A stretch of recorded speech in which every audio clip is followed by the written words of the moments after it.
video ser vi på, hvordan bygninger bliver tilpasset klimaet i Portugal og Danmark.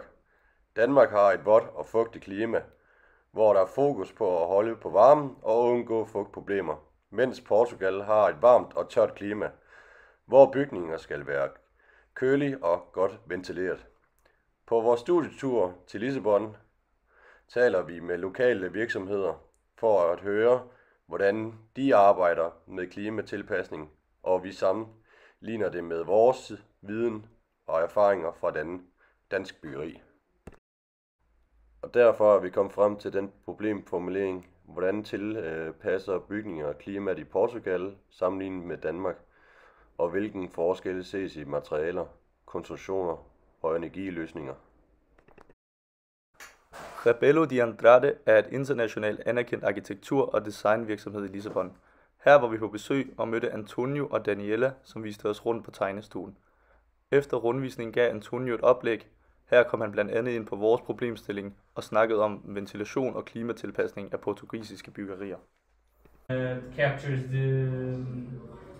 the air from below the building because it's in here.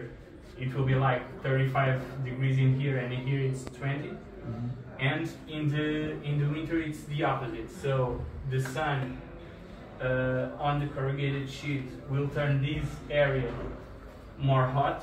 So you get the air from that area to put the house warmer inside. Efter oplægget udforskede vi Lissabon, og her kom vi til at snakke om, hvordan de isolerer deres facader.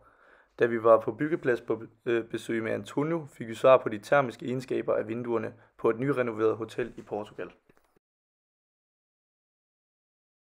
That's a question.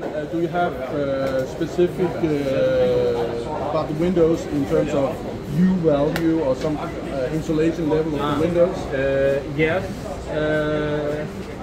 I'm not sure exactly the levels, but do you use a double layer or something? No, we have obviously double glass, thermic. I don't know the term, but it's thermic insulation in the wood. Gas in between the layers. Also that, yeah. But actually, there are like a lot of levels, and this one is fit for an hotel, so it's like one of the higher. Okay. Okay. But yeah, basically it will be all in wood, yeah, with thermal insulation and double glass. This is new. Udover det fortalte Antonio, at de i Portugal er begyndt at bruge mere isolering i byggeriet, men stadig langt mindre end vi bruger hjemme i Danmark. Antonio fortalte her, at de typisk bruger omkring 50 mm skumisolering i deres byggerier, som jo altså er en del mindre end vi bruger hjemme i Danmark. Samme dag besøgte vi CLT-fabrikken Arolla, som mener, at CLT er fremtiden inden for portugisisk byggeri. Desuden så hørte vi om CLT's varmeledningsevne og hvordan de bruger materialet i både portugisiske og internationale projekter. I Portugal forklarede de, at de ikke isolerer CLT-byggerier, men at de i lande som Tyskland, hvor klimaet minder mere om det danske, bruger isolering sammen med CLT'en. Sammenfattende kan man sige, at der generelt bruges markant mindre isolering i Portugal end i Danmark, og det skyldes de store klimaforskelle, hvor man i Danmark skal holde på varmen, og hvor det i Portugal handler om at holde bygningerne kølige. Fredag var vi på besøg ved arkitekterne Atelier Roa, hvor vi fik en rundvisning på deres kontor og et indblik i, hvad de sidder og laver. I slutningen af besøget havde vi en samtale med Francisco og Luis, hvor vi diskuterede forskellene mellem dansk byggeri og portugisisk byggeri. Inside my house like this in the winter, and if I come to Lisbon, my mother is with a jacket and like this. So we don't have the houses prepared for winter, and also not for summer, because in the summer when it's 40 degrees you cannot sleep as well because it's too hot inside. But construction is changing a lot. So you don't have any kind of regulations in terms of... We have it already. So this is changing a lot. The new houses already have good conditions and good insulation and 20 years, I think from the last 20 years, the construction that has been built, it's completely different. But the normal house in this one is, the common house in this one is, and we are spending a lot of money on electrical things to. So what do you do in the winter? You just freeze? You just. We spend a lot of money on electricity to have the.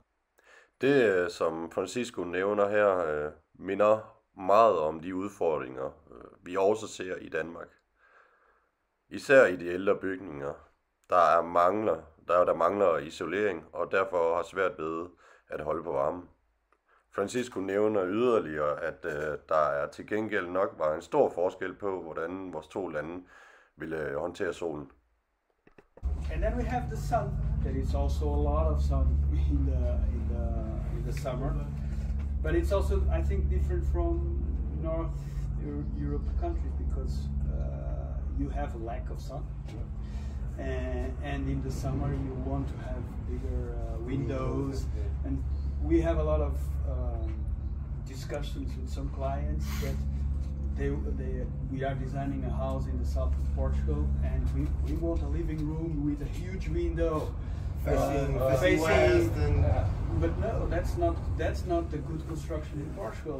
We don't want to have big facades with glass. So the traditional architectural and buildings in Portugal, they have smaller doors and smaller windows, really thick walls. So to make a huge opening to have the view and to drink a gin tonic, then you have to make they have to put an air condition inside. So. But you have a tradition for sunscreens and all that, or for that reason, because shutters. I Danmark stræber vi efter at få så meget dagslys som muligt ind i vores bygninger. Vi har lange mørke vinter og relativt få soltimer, så store vinduespartier og lyse rum er vigtige for både komfort og energibesparelse i Danmark. I Portugal er situationen helt omvendt.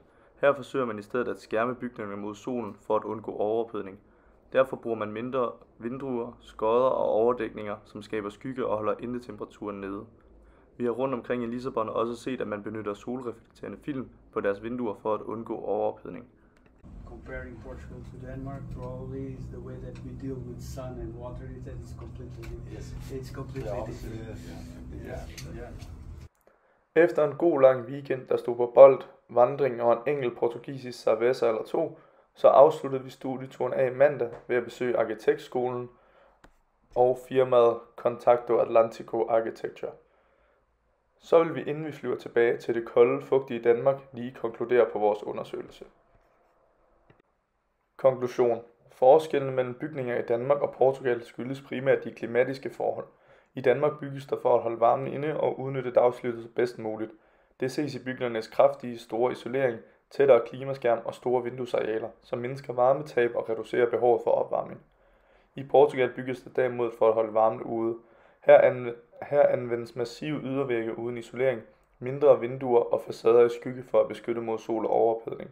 Denne tilgang passer til det mere varme klima, men betyder også, at bygninger kan blive kolde om vinteren og kræver mere energi til opvarmning. Sammenfattende kan man sige, at Danmark bygger for at bevare varmen, mens Portugal bygger for at undgå den. Begge lande bevæger sig dog mod mere energieffektive og bæredygtige byggeløsninger, som tager hensyn til deres forskellige klimatiske udfordringer. Nu vil vi rejse hjem fra Portugal igen. Vi ses på UCN.